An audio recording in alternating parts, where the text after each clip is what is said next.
friends, welcome to my channel Embracing Average. If you're new here, my name is Sinead and I make videos on various topics surrounding minimalism, decluttering, physical and mental health and well-being. And I also make videos on personal topics that I just want to talk to all of you about and that I would love to discuss with all of you. If you think that you're interested in any of those topics, you can support me by subscribing, which also ensures that you don't miss any of my future videos.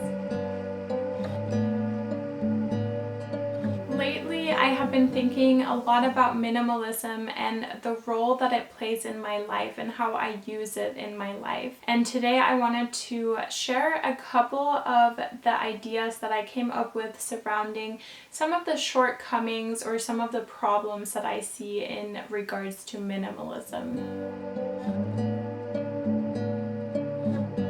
A lot of times people can start feeling addicted to the rush that we feel when we buy or try something new. Most of you have probably heard of the phrase retail therapy, which really embodies this idea of kind of getting sucked into consumerism or materialism because of the rush that we feel that can kind of draw our attention away from other things in life into just that rush of trying or getting something new. Likewise in minimalism, when decluttering and minimizing the possessions that we own, a lot of times people get caught up in this rush of excitement when getting rid of something or when decluttering certain aspects or parts of their lives. Now, there's nothing inherently wrong about feeling excited or just energized by decluttering. However, the problem that I see with this really arises when we start becoming more focused on the feeling of excitement and the feeling of this rush of energy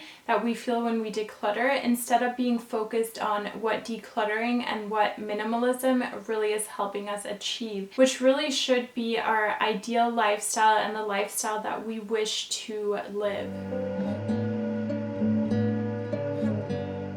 So this kind of brings me into the next point that I want to discuss. Decluttering and minimizing should never be the final destination, but they are tools to help us get to our ideal lifestyles and to help us live the lives that we want to live. Also, minimalism to me is a lot about freedom from materialism and also just freedom of thought. So the problem that I see then comes when we start focusing so much on getting rid of things and we start focusing so much on the number of things that we own or how many things we still want to get rid of. And instead of focusing on that ideal lifestyle that we're striving for, now instead we're focusing on things and materials again.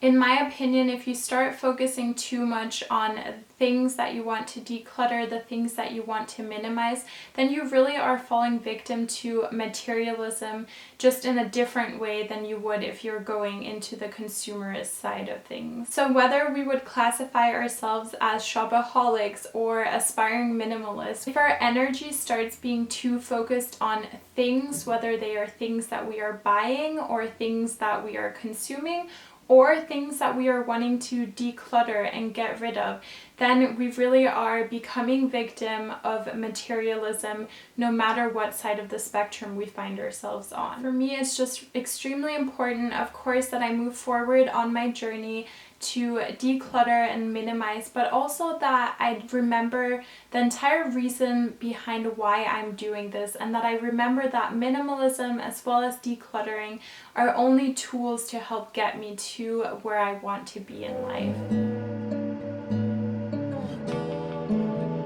And this then leads me to my next point that I want to make. Minimalism to me really is a tool that is helping me get to my ideal lifestyle that I want to live. And also, each person using minimalism in their life as a way to get towards and work towards their ideal lifestyle are going to use it in a different way. Minimalism really can mean different things to different people. We really are all on individual journeys towards higher quality of living, greater happiness, and it's really about what sparks joy for each individual person and what makes each individual feel their best and feel their happiest. The problem that I see then arises when people start becoming judgmental. People start thinking that there is only one way to be the perfect minimalist or one way to embrace minimalism, and this just simply isn't the case. There are a lot of great videos, a lot of great blog posts, and a lot of great information in general on minimalism out there. But I think it's really important as consumers of these websites and these blog posts that we realize that these videos and these posts exist as resources to us to help us implement minimalism into our lives in a way that is going to best serve us individually. I don't think any videos or blog posts created, including mine, should ever be taken as a perfect road towards minimalism or a perfect plan for obtaining the pinnacle of what minimalism is or is supposed to mean. Alright, that is really it for today's video. I hope that I sparked some thoughts for you or that you found this interesting, and if you did enjoy this video, please give it a thumbs up. I would love to hear some of your thoughts on what you believe might be some of the shortcomings or problems with minimalism. Thank you so much for watching, and I will see you in my next video. Bye!